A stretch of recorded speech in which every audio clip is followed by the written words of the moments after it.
Supreme court में SIR पर चली 3 दिनों तक लंबी बहस के बाद आज याचिकाकर्ताओं की जीत हुई है और चुनाव आयोग को जबरदस्त झटका लगा है। करीब करीब हर रोज 3-3.5 घंटे की बहस सुप्रीम कोर्ट में जस्टिस सूर्यकांत और जस्टिस बागची की बेंच में हो रही थी।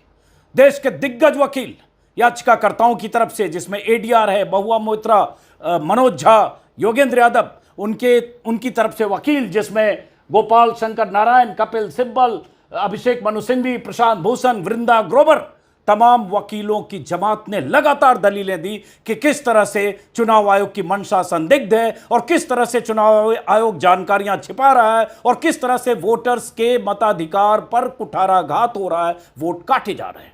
तो आज सुप्रीम कोर्ट से अहम फैसला आया। बहुत सारे लोगों को लग रहा था कि सुप्रीम कोर्ट याचिकाकर्ताओं के पक्ष में फैसला देगा, इसकी उम्मीद कम है। चुनाव आयोग को राहत मिलेगी या चुनाव आयोग जिस तरह से एसआईआर कर रहा है वो उसी तरह से जारी रह सकता है, ऐसा अंदेशा बहुतों को था। लेकिन सुप्रीम कोर्ट से जो आज फैसला आया, जैसा कि मैंने कहा, एसआईआर पर इन तमाम याचिकाकर्ताओं की, योगेंद्र यादव जैसे लोगों की बहुत बड़ी जीत हुई और बहुत बड़ा झटका चुनाव आयोग को। क्या कहा है सुप्रीम कोर्ट के जजों ने? और मैं लगातार 3 दिनों से 3 घंटे 4 घंटे तक सुप्रीम कोर्ट की उस प्रोसीडिंग को, दलील, सुनवाई, सबको लगातार सुन रहा था, देख रहा था। आज भी मैं सुन रहा था।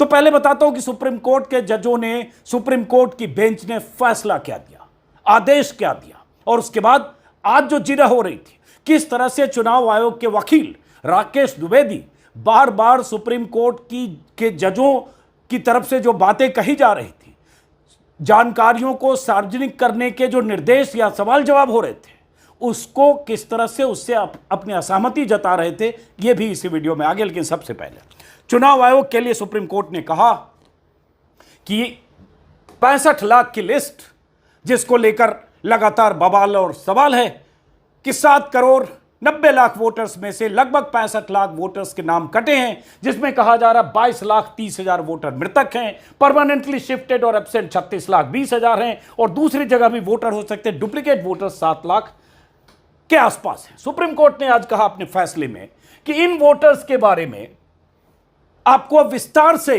चुनाव आयोग को जानकारी देनी पड़ेगी। जानकारी देनी पड़ेगी कि किस वोटर का नाम किस वजह से कटा। चुनाव आयोग यह जानकारी देने को तैयार नहीं था। चुनाव आयोग ने सिर्फ यह जानकारी दे दी कि 65 लाख लोगों के नाम कटे, उनके नाम वेबसाइट पर है।